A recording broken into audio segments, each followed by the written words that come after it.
papa comment on a Nice na fadi na banka fula. Oui papa, la nuit de appel à papa moko bwa uti ko bega ya bandoto. Ngana na zambo na lota kana zali akata bazamba, abo zo kima, abo bandoto ezra ka bongo, azlota kana kata bazamba. Abo ko ngojo ok, zele suki. Yoka. Mais et là, le beau man, le one on simulate le quatre no.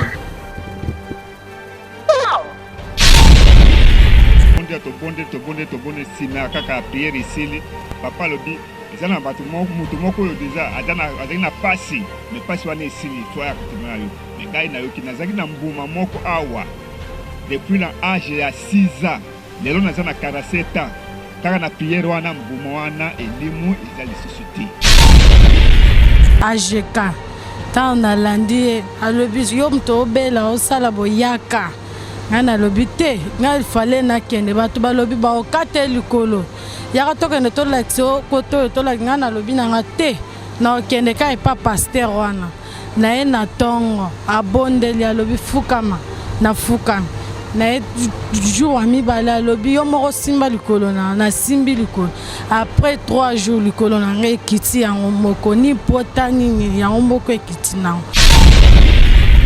Shalom, bien-aimés dans le Seigneur. Tikati Nzamba Pambola Bino, te ambibino lisusu na émission Oyo, le temps de la foi. Ezali apôtre Gédéon Kaembe, AGK le Saint-Père, la voix autorisée, prophète Lelelo, te ambibino lisusu ponako Pambola Bino na Nzela Balakisi Yalilo Banzambe Bibelobi, il envoya sa parole et sa parole le guérit. Il envoya sa parole et sa parole les délivra. Il envoya sa parole et sa parole changea leur vie. Dans leur détresse, ils crièrent à l'Éternel et l'Éternel envoya sa parole. Lilo bapoko lelo eye kolongola yo na malheur aux autres malango mais qu'on plonge dans l'océan bonheur. La Bible dit c'est lui qui méprise la parole payera cher. Proverbe 13:13 et Proverbe 13:18. La Bible dit la pauvreté et la honte sont les partages de celui qui méprise les instructions. Voilà. Nous allons parler d'un thème qui est très important, briser la rétrogradation par la foi. Je crois, dans l'émission passée, tout le bâti que rétrogradation est un système maléfique ils ont consisté à ramener la vie de plusieurs personnes vers le bas. Rétrogradation, ils ont ramené vers le bas. Rétrogradation, ils ont l'esprit satanique où ils ont côté mais la progrès. Lorsque tu constates que tu n'avances pas, lorsque tu constates que aux autres libosoté, lorsque tu constates tu fais le surplace, aux a stagné, il y a que l'esprit il y a rétrogradation. La rétrogradation aussi, c'est-à-dire esprit maléfique où ils ont provoqué retard, recul dans la vie. Bien aimé, Bible le dit que il envoya sa parole et sa parole les délivra. Dans un ima que dans un balelo rétro, ils ont en retard, ils ont en ciment, ils ont progressé, ils ont makamozo tamolate, yeba que oko zala délivré. Tout à l'heure na canal Nzambe na Romains chapitre 10, verset 17. Ainsi la foi vient de ce qu'on entend et ce qu'on entend vient de la parole de Christ. La foi vient de ce qu'on entend et ce qu'on entend vient de la parole de Christ. Romains 10, 17. Mais même que l'Ilobanzambe ils ont produit foi. Lorsque vous écoutez la parole de Dieu, qu'on dit maison mata, nemozo kana ko changer chaîne te ko zapete, yeba que qu'on demande ko mata pour un changement na yo. Nzambe abenga yo te pour ça aller sur place. Nzambe abenga yo te pour la même vie, une vie uniforme. Bota na famille na bino, boaka na vie ndenge moko, yaya abala zonga, yo po balo zongi. Vie ndenge moko, mama abalaka mobala kufi, yo po bali mobala kufi. Mais vie uniforme là. Dans cela il banzambe poko lelo vie vie nous a changé au nom de Jésus. 2 Corinthiens chapitre 5 verset 7, la Bible dit, nous marchons par la foi et non par la vue. Par la vue, aux hommes qui ont progressé, par la vue, aux hommes que ma ont changé, par la vue, aux hommes que vous êtes encore célibataire, mais par la foi, dis-toi que je veux me marier, je me suis marié. Écoutez, Dieu respecte ta foi. Dieu respecte ta foi. Il a respecté la foi de Zachée, il a respecté la foi de Bartimée, il a respecté la foi de la femme au père Tassan. Elle s'est dit en elle-même, si je puis toucher le pan de la robe de Jésus, je serai guéri. Or, cette femme a fait 25 ans, ce qui est 12 ans écoulement de sang, 12 ans écoulement de sang, pendant 12 ans, la Bible dit, pendant 12 ans, elle a dépensé, elle a souffert entre les mains des médecins, sans pourtant trouver la solution. Mais elle s'est dit en elle-même, si je puis toucher les pans de la robe de Christ, je serai guéri. Alléluia. Le ciel a respecté sa foi. Lorsqu'elle toucha, bien aimé, elle fut guérie. Elle fut guérie. On a connecté, scotché, na post télévision na yo ozo kolanda émission oyo nazonima que okopambolama pe okozwa yo lelo. Donc Dieu respecte notre foi. Si ma foi dit oui, Dieu ne peut dire non. Il respecte notre foi. Il a respecté la foi d'Abraham. Abraham a cru comme toute autre espérance. Et Abraham, malgré âge et poussé à qui, Dieu a respecté sa foi. Dieu respectera ta foi. Ta foi, Dieu va les respecter. Benga biso ba numéro est affiché au bas de l'écran. Ils allaient 0 97 44 78 320. Abandeli 0 97 44 78 320 081 88 9008 0 90 38 18 772. Nous avons la régie à lancer les moments encore témoignage et te rejoindre juste après pour la bataille. Merci. Nzamba saelingai na likamoko mbali bosona ya awa na église ya Porte Gédéon Kayembe na yaki premier jour kana yaki munoko na ngai na kati ya lolemo epelaka moto moko na yoka konde ba lesanga poison na mona kango do elekela kanga na sali presque une année. Le premier jour kato yaki awa leto komia wa alobi ke eloko nyoso ba lesa biso o ba melisa biso en tout cas lelo so iko sanza to sanza le bazwa ki mai ba pesa ki nga mai na melaki en tout cas na senti ti sikoyo nazoka su moto wana te yango na kumisa ki nzambe pa ya Porte na ngai Gédéon Kayembe nzamba salaka so ba ngomba lobi ke nzamba salaka te za lokuta ngana yebike oya nzambe ekendaka ezelaka te ezalaka yamba moso abi mukola eza ya yo neti mukola ngo ngape en tout cas nazwa ki yanga kimia na kozwa ki ya yo lelo gloire à Dieu boto na témoignage wana ndenge nzamba sali ndenge nzambe aza kotambola elongo na biso. Continue ko benga biso na ba numéro eza affiché au bas de l'écran toko yamba toko sakola pona yo okoza yo lelo. Vous avez avenue Massassou numéro 6 commune Ngaba référence à Remopolo sur université. Vous allez dans Matthieu chapitre 9 le verset 27 à 28. Étant parti de là, Jésus suivi par deux aveugles qui crièrent aie pitié de nous, fils de David. Lorsqu'il fut arrivé à la maison, les aveugles s'approchaient de lui et Jésus leur dit, croyez-vous que je puisse faire cela? Oui, Seigneur, lui répondit-il. Alors, il leur toucha leurs yeux en disant qu'il vous soit fait selon votre foi. La version anglaise balobi, qu'il vous soit traité conformément à votre foi. Qu'il vous soit traité, qu'il vous soit fait conformément à votre foi. Donc, la parole de Dieu est claire. Dieu respecte ta foi. Dieu te guérit par rapport à ta foi. Ce n'est pas la foi du prophète. Écoutez bien aimé, nous sommes en train d'affaiblir le christianisme. Nous sommes en train de diluer la puissance de Dieu. Et les hommes de Dieu. Tout le monde doute. Bien aimé, écoutez, Dieu respecte ta foi. Si tu crois au miracle, Dieu te... Les aveugles, Balani Jésus, le faisait des miracles. Mais Jésus a dit qu'il vous soit fait selon votre foi. Il fallait Yesu malamoko abana ko big sabanga. Pour qui Yesu. Mais Yesu a respecté fond na bango. Yom do talango du to big anen. Tout le monde doute. Écoutez, Dieu respecte ta foi. Si tu es au talanga, au bel, on ne peut pas bengi mon sala nzambe o na ba numéro d'affiche bas de l'écran na kobika okobika peu kozayo lelelo. Na yele bino onction lelelo et na une onction prophétique ya makasi pour na koloba makam oyo nzambe akotalisa. Écoutez, Dieu respecte ta foi. Si ta foi dit oui au miracle, Dieu ne peut jamais dire non.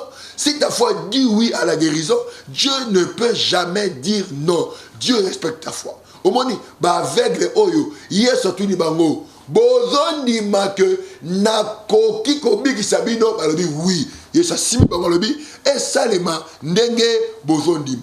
Et salema ndenge bozondima et salema ndenge yozondima. 097 44 78 320 081 88 9008 090 38 18 772. Nous avons la régie à lancer les messieurs les moments et tout juste après pour la romane on appelle. Andaki papa na TV. Tant na landie dans explication na yo bité moto ifuna kuta naye. Na yaka na joue adresse na comme na église. Et okutana dimanche to côté prière na zongi papa pesinga rendez-vous na zongi sous lundi. À partir de la prière, on a toujours bondé la mouton, on a bondé la canaille, quand on joue à Nango, bondé la, bondé to bondé, si à prière ici, papa le dit, les gens ont battu mon mouton, déjà, à n'a pas si, mais pas si on est ici, il faut écouter Mario. Mais gars, il n'a eu qui n'a pas bouma moko awa. Depuis l'âge de 6 ans, les gens ont 47 ans. Quand on a prière, on a bouma, et l'imou, ils ont les sociétés. Appel à l'Ebosso, tu as bien appel. Allô, bonsoir. Allô, bonsoir. Comment on a le même sur la commune? Comment on a fait Christophe, le bien à partir de marché avant? Nazo Kayo. Papa, Walina, tout la mala religieusement, officiellement, ma camouflage. Mais moi, si la loi a bâti mon habitation à côté, il y a mis dans les mêmes mains. Mais la fille, ma camouflage, tu n'as mis dans pourquoi ma malheur, je vais la reprendre. Ok, tant que Zoloba, Nzamba Bisanga Zola Nanga. Ton plus grand problème est Ali Banoto Nayo. Nabanoto Nayo souvent, au l'autre, moi, moi, je suis à Oui, papa. Comment on a idiot? Au premier temps, pas la meilleure, c'est que tant qu'aucun Angola, parce que aucun Angola, tant qu'aucun Angola, au Zonga, au Gaba Sangomo, ma bé contre, né aux Ouaga des sons, au bas la moi, c'est monsieur. Tu as solo, papa, ma camouflage, tu as solo. Tu as travaillé, baloba aussi maman na te poni mazoloba abote la roue moi na moko na 8 ans lelo. J'ai à 8 ans papa, non zoloba, à 8 ans. Oui. Yaka le partir à 7h. Tu es à avenue Massasou numéro 6, Yaka partir à 7h, na relu sur ba détail ça pas bon. Papa, on a commune papa. Tozali na commune yanga bana avenue Massasou numéro 6, référence à Remo pour Lucie Université. Avenue Massassou numéro 6, commune Angaba, référence à Remopoulou sur Univers. Déjà, l'objet à partir à 7 heures. Tout ça, Koyamba. Bengabi sur le numéro d'affiche au bas de l'écran. Tokoyamba yo en direct.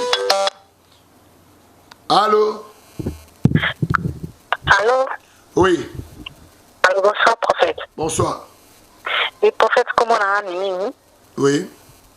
Oui, papa, Nazo comprend tes vies. Oui, à cause de la 4e mobile, il y a Zakaso qui a eu à se présenter. Parce que yo au décevant Moutouma Linago Makasi. Au lobby, papa. Au décevant Moutouma Linago Makasi. Au comprendre Vinoni. Papa, ma commune, la CP, la Bible dit tu mourras à cause de ton péché. Et ça dit, bah, Oyo Sane do Kangayo.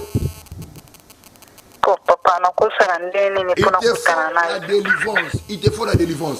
Viens demain à 7h. Nous allons venir Massassou, numéro 6, commune Angaba, référence à Remopoulou. Il y a qu'à lobby à 7h. Nous allons s'amener la peau, puis nous allons en détail.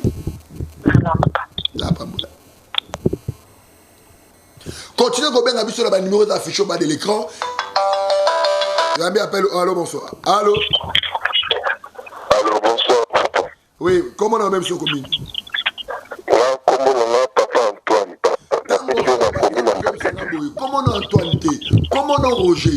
Pour dire que ça bazoloba, on a un défaut moko na liste nous à droite. On a un accident. Pour dire que ça bazoloba, ba bota bino 3 na famille. Moko akufa. Moi c'est botika mibali. Il est parti. Tant qu'on a un prophète, chaque crédit dans le téléphone pour tout sacola pour nous. Continuez à bien sur le numéro d'affiche au bas de l'écran 081 88 9008 097 44 78 320. Tu as un appel. Allô, bonsoir. Allô, bonsoir, prophète. Oui, comment on a même sur la commune? Non, comment on a dit papa? Na limaki papa wa nolanga makambo na zomo na ngoi komi no kipesa kufa papa. Soki na lani na zono takaka ndoto na zali kola mai. Batinga likola mai na zo yenga na zo pointer au 5e jour ndoto na zo zonga kaka papa. Ozolo to za wapi? Likolo ya mai. Donc mbesi océan moko na zo likolo na zo na nene mai zo ke na pe zo na lala ndeti ta kufi boy. Ozolo to za likolo ya mai. Oui papa. Maintenant ozolo banza mazo fanyo ke na osimba kisi. Oh. Oui. Yo ngina lobani. Na lobi onza mai ngena osimba kisi. Oui papa. Papa bomba. Mais okiti ngomone yo ke na osimba kisi. Non na lobi papa na kutande na yo. Lobi na ya 7 avenue Mansasu numéro 6 commune Ngaba référence à Remo pour le université. 097 44 78 320 081 88 9 on appelle Oyo. Allô, bonsoir. Oui, allô, bonsoir, prophète. Comment on a même ça commune? Comment on a eu papa La commune la commune pour ça, moi, musique à télévision. Oui, comment on a papa la commune oui, papa, papa, nous sommes la vie, maman, et si, papa, tout va bien, maman, nous sommes le monde, nous sommes motifs. Nous sommes pas peut-être pas bien dans ces jeunes opinions. On a des lieux, on a été remis pour la parole. Yalibo, sopo ni magasin Mazoloba, ton plus grand problème est la malédiction. Lorsque tu avais l'âge de 21 ans, au Ibaka Mongo, papa n'a mis un salaire. Au Guénon, il m'a camarade non abassi. Et puis papa n'a mis le seul moment où on a Moussala, à ça, même Christ, tu l'auras avec.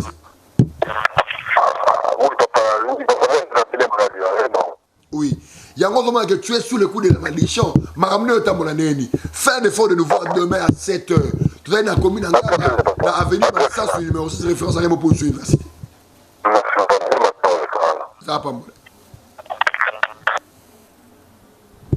097 44 78 320 097 44 78 320 081 88 9008. Tu as bien appelé. Allô, bonsoir. Oui, allô, prophète. Oui. Il va pas ça fait 6 mois, papa, on a mis le quartier. Donc, il y a tant de vacances, il y a société, on a mis un béca pour la cantine, bandé, quand on a bon pas, papa.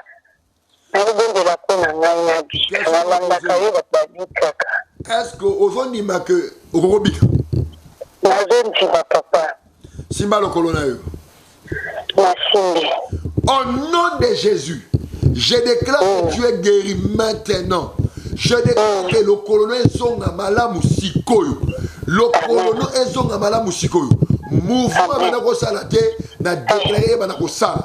Au nom de Jésus-Christ de Nazareth. Amen. Amen. Croyez-vous que je puisse faire cela? Dieu respecte ta foi. Dieu respecte tellement ta foi. Si tu crois, il agit. Ben Abisso. Continue que Ben Abisso ma numéro d'affiche au bas de l'écran. Nakoyama en direct na kosa mais la pona yo okozayo lelo. Tu es venu Massasu numéro 6 commune Ngaba. Référence à Remopulu sur une. Tu as bien appelé. Allô, bonsoir. Oui, bonsoir papa. Oui. Papa, comment on a la liste d'affaires à Mangafula? Oui, papa, la liste de appel à papa Mokobo Autsuko Begao et à Mandoto. Et moi,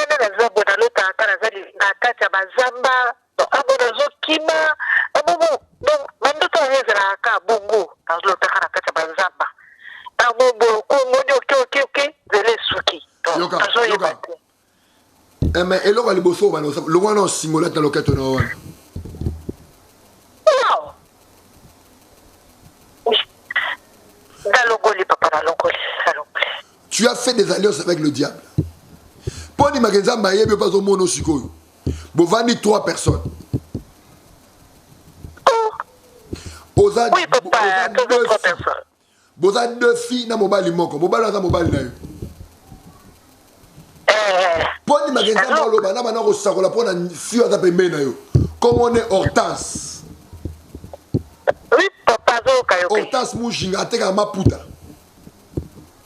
Yaonde musala sana kaya mwana. Poni magenza mazoloba aute kobota mwana moko autokufa.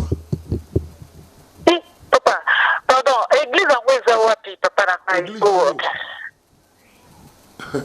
au papa. Tu as une avenue Massassou numéro 6 commune Ngaba référence à Remopoul. Sur l'université. Merci papa. Bakozanga te na de kwa ngatu ya loki.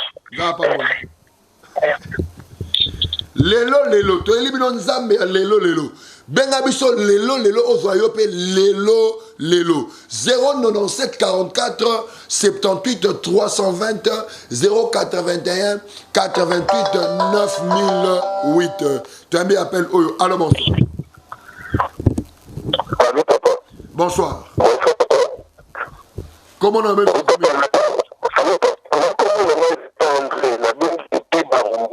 Tant na yoki mungongo na yoponi makenzambe ayoka pa monaka. Obotama le 17 janvier 1978.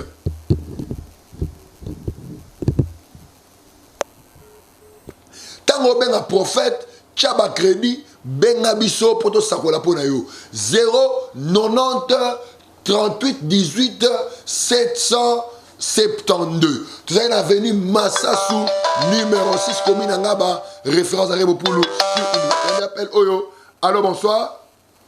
Allô, bonsoir papa. Loba Makasi. Bonsoir papa. Oui. Allô papa. Nazo Kayo. Oui papa. Comment on a papa bébé avant d'y avoir la question papa. Allô. Allô, Nazo Kayo. Oui papa, on a un problème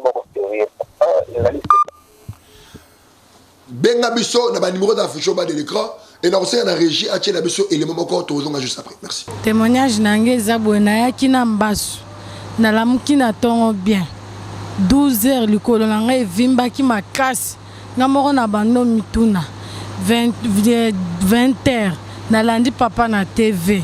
Papa nani? Papa Kayembe Jedon AGK. Tant na landi alobi yo mto obela osala boyaka. Ngana lobi te ngal fallait na kende batu balobi ba okate likolo. Yaka toka ne to laxo koto to la ngana lobi na ngate na kende kai pa pasteur wana. Na e na tongo abondeli alobi fukama na fukama. Na jour ami bala lobi yo moko simba likolo na simbi likolo. Après 3 jours likolo na ngai kiti ya moko ni potani ni ya mboko ekiti na. Ya onde na okumisa nzambe na. Bayi alobi ko eza awa. Tozo ya epanganga te lobi ko eza ya makasi. Tanga na moni abiki na ebiki place nzamba za. Tu as bien appel Oyo. Allô, bonsoir. Allô. Oui. Bonsoir papa. Oui. Comment on a papa Rouchi na bana kitambo Jamaïque.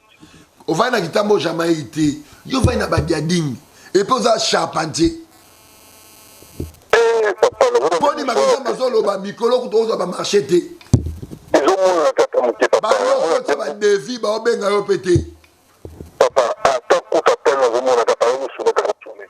So o même ko ça pourquoi? Papa na ngata nous on a dit na ngam ne fala na sirene nous on a prophète sur moi. Après na mon de poser tene andambe. Na ko sami de puta na. Yaka lobi na 7h, tu na avenue Massassou numéro 6, commune Ngaba référence à Remopoulou sur l'université. Non, c'est pas demain matin on est quand papa na pour ça na. Ça pas mal. Croyez-vous que je puisse faire cela? Croyez-vous que je puisse vous guérir? Jésus respecte la foi des gens. Tu as mis appel. Allô, bonsoir. Allô? Allô? Allô? Oui. Je m'appelle M. Leblanc, je suis à la commune de Ninoté. Ton plus grand problème est un dossier et un inène et un mongo. Mais maintenant, quand tu as un dossier, et puis pour tu es un avocat. C'est vrai, papa, c'est vrai. Oui. C'est la vérité. Mais on va pas marcher et puis ils n'ont pas si pour nous faire confiance. C'est trop difficile que me donne la confiance. Je peux donner des documents partout, mais on me donne pas la confiance. Il y a d'autres gens qui on leur accepte facilement. Moi, ils n'ont pas. Tu parles beaucoup français. Comment je peux faire, papa? Comment je peux Viens faire? demain à 7h, viens demain à 7h. Viens demain à 7h.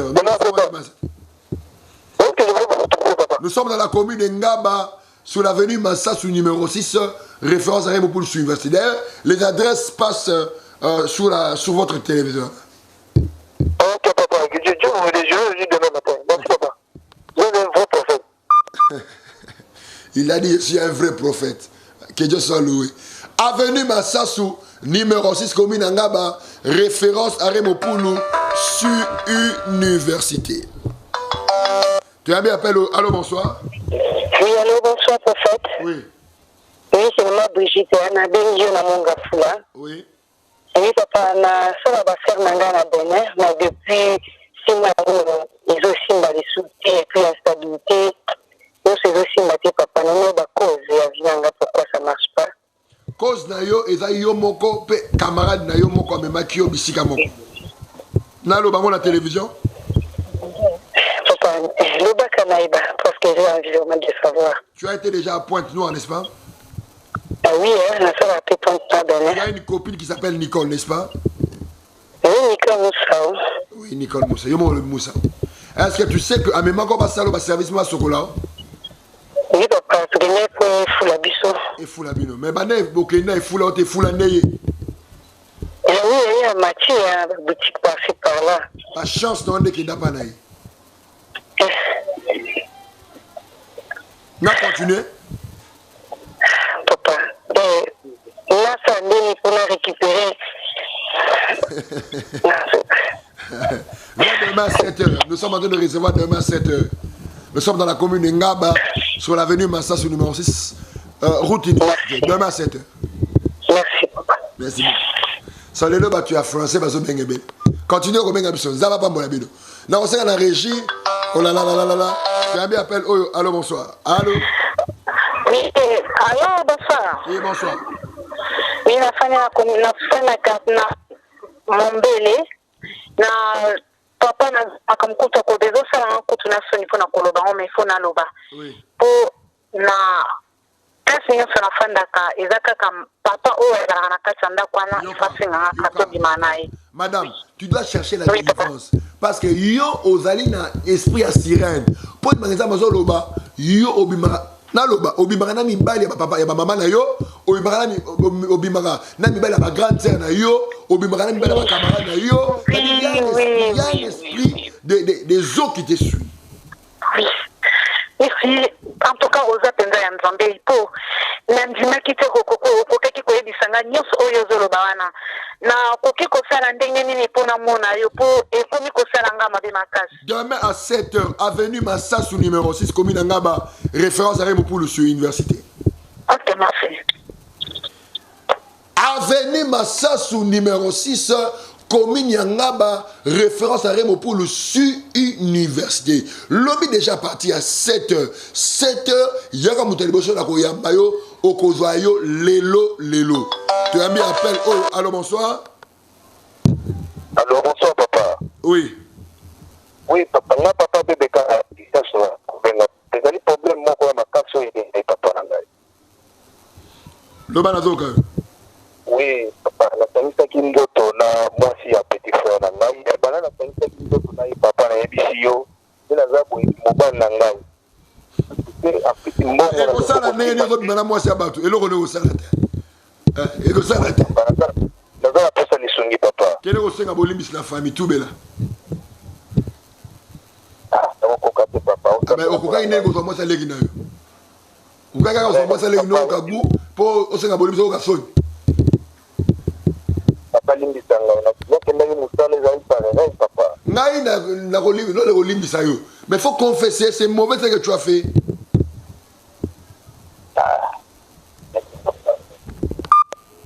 So, na lobi vérité. Yo bimina mosa leki no kene ko tubela. Ozaka la bakasi pona ko bimana ye, mais pona ko tubela ko pate. Lélo, très bien appelle-le. Allô, bonsoir. Papa Adrien, depuis combien de temps? Oui, monsieur Adrien, je vous écoute.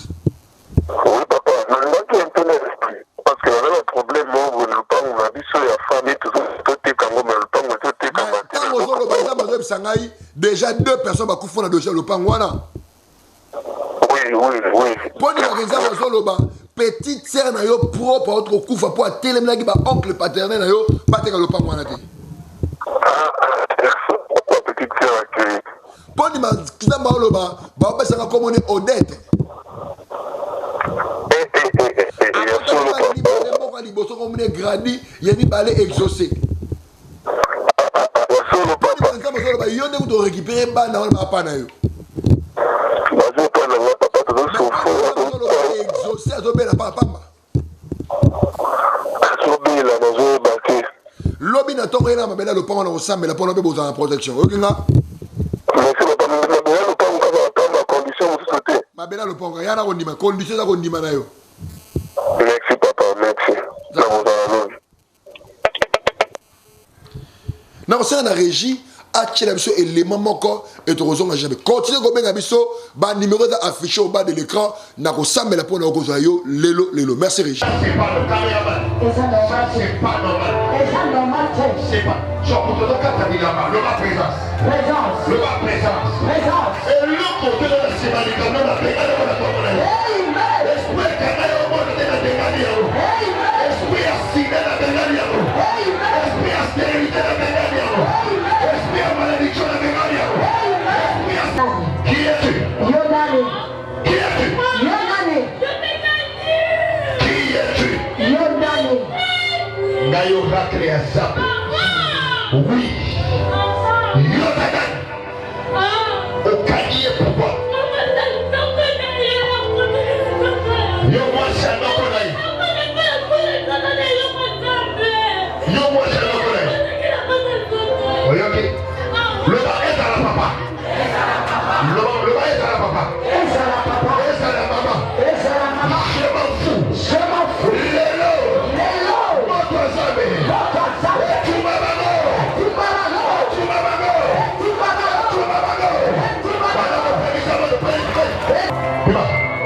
Allez, bima, miko là-bas. Bima na soto na ye. Bima shikoi. Bima na soto na ye. Bakolia, papa na. Papa na za. Papa moi na za. Pesa na 1000 francs. Oui. Pesa na 1000 francs. Na promis alliance wana. Ngaile tata na ye.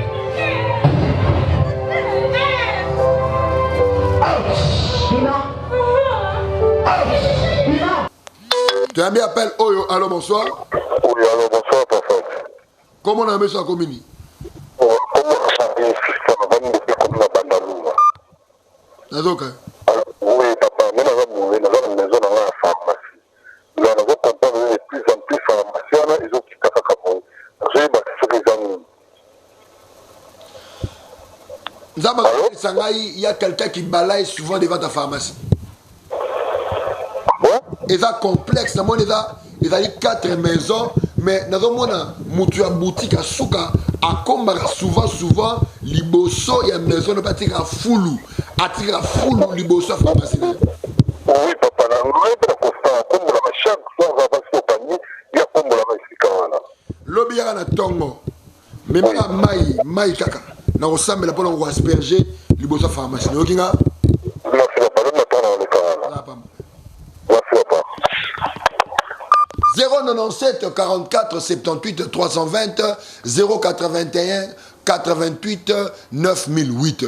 Benga biso ba numéro d'affiché au bas de l'écran. Toko sambe la pona yo, okozwa yo lelo. Tu m'appelles. Allô, bonsoir. Oui, papa, bonsoir. Ezanga yo to bombe la pona likolo, papa. Oui. ntango nalandako na tv na yo mpe nazalaka na baduti me ngambo na vivre vraiment vérité yango na nzoto na ngai. Yo ntango olandaka baduti namonaka bato baobika bazobika me ngambo osiko nde na benge obondeli mpo na ngai likolo nakena bakine esimbai nango te kutu fale bamema ngai su basalanga baopération naza ya mbongo te ndo nabiki mpe na telemi. Obiki mokolo nini? Kanga mobondelinga lelo papa. Obiki mokolo nini? Lelo. Lobi tokozela yo oya na témoignage. Olaninga? Nakoya témoignage nakondima te. Zara pambola. Merci beaucoup. Merci. Siko ondimi. Nous avons un Dieu de maintenant. J'avais dit que Dieu respecte ta foi. Dieu n'a pas de problème. Il respecte ta foi. Si ta foi dit oui, Dieu ne peut jamais dire non. Tu as mis appel. Allô, bonsoir. Allô, bonsoir, papa. Oui, tant on a yo qui mongo le poni makenza mamona partout. Comme on a yo Justin. Moi sinon libo Brigitte. Oui. Moi ça mi balé auto kimoga siko. Papa, eloko na bengeli yo nde yango wana. Eloko na bengeli yo bongo be na mona 8500 quelque chose dollars boy. Papa, le bona zoka o. Akimona 8500 dollars ba kimona biloko yo sanda. Papa, ceci na ngo na bengeli yo loko zotungisa ngana na bana. Problème eza na ndako makasi papa. Yango na bengeli po kina yeba na zola na yo mingi na TV papa na ngai. Azaba grande sœur na bango Anita. Oui.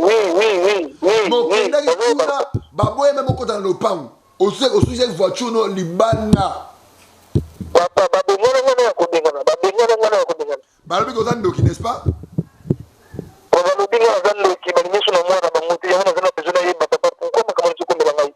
Problème ezali na lo bato na lo bate. Papa, lo boza mosa ko yeba papa loba. Problème ezali na famille na yo. Ozona nanga bapesa ko mwasi munoko mboko boyaki. Yango mwasi mali boso akufa ya mibalo to kima yo. Ngambe na ngai tala ndenge famille bazolo misanga ngambe. Papa loba na komona yo komona yo. Commune ngamba na avenue Massasu numéro 6 référence à Remo pour le sur université lobby na 7h. Yaka ya moto liboso. Papa ngana ko na kena ko musala papa. Okay na ko mo magana to makasi na to solo bayo. 7h. Merci papa na ngai. Ça pas molo. Continue à bien afficher le numéro d'affiché au bas de l'écran. Continue à bien afficher le numéro d'affiché au bas de l'écran. Nako sambe la pona yo okozayo lelo. Avenue Massasu numéro 6 commune Yangaba référence à Remopulu sur université. Nako yama lobby na 7h. Yozobela. Vous avez un problème, vous avez besoin de consultation, vous avez besoin de consultation dans le lobby 7h. Dans la commune Ngaba, dans l'avenue Massasu, numéro 6, référence à Remopulu, sur université. Déjà à partir de 7h, nous avons Yamba et Toko Sambe la Ponabino au Kozalou. Dans la régie, après ce élément Moko, nous avons juste après. Pourquoi? Non, pourquoi?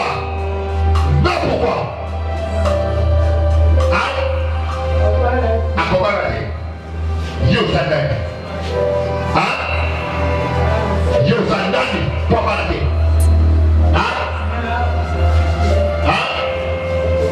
Akobalade. Yo Komisame. On est séparés. Mon toi décidé à maner, on a frappé la commonnaie. La frappé la commonnaie. La frappé la commonnaie. Attends, moi, il y a ma casse dans ma semaine. Il y a comme au Kagi. Na lebe ko baba na lebe asoba lelo asoba la lelo na lobi asoba la lelo loba lelo olobi nini loba loba kasi lelo abali bila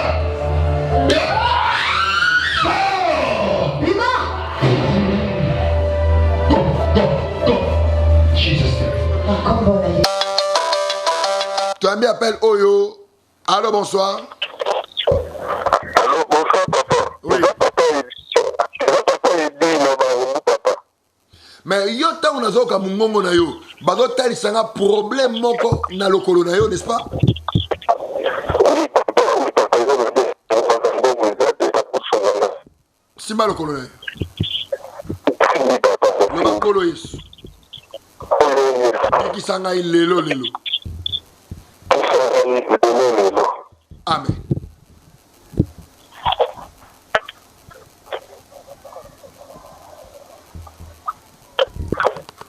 Déjà, nous avons annoncé semaine prochaine, nous sommes à Brazzaville. Nous sommes déjà à Brazzaville la semaine prochaine. Nous sommes à Brazzaville la semaine prochaine. Je serai une semaine à Brazzaville et nous allons jusqu'à Pointe-Noire. Bopa Molami. L'homme est déjà parti à 7 h. À partir de 7 h, Nazako Yamba. À partir de 7 h. Yera Moutaliboso, Nako Yambayo, Okozayo, Lelo. Avenue Massassou, numéro 6, commune Yangaba, référence à Remopoulou sur une voie. Tu as bien appelé Oyo, allô? Oui, bonsoir. Bonsoir, comment on appelle ça la commune? Papa, comment on a Gisèle, na bengi andi na zabe papa libale zokufanga. Parce que j'ai un mbongo ya osomba lopango. Déjà boye nazomona mbongo wana te. Ndako ike. Boluka madame.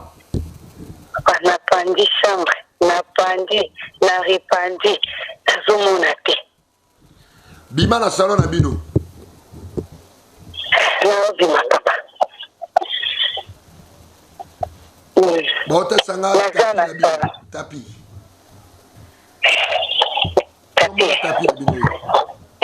J'ai tombé en affaire de tapis. C'est tombé. Papa n'a pas tombé. Tout ça n'a pas qui tu vois, tout ça c'est qui tu dis. Tout ça c'est qui tu vois, tombé là. Hein? Maman, papa. Oui. Enveloppe, yango, papa, obi singai. Yango. Lelo zaki wabino apporte Gédéon Kaime AGK prophète Lelo na yambibino na sebe na bino lobi déjà parti à 7 h tozoko yamba avenue Massassou numéro 6 commune Ngaba référence à Remopoulou sur université. Bye bye, merci.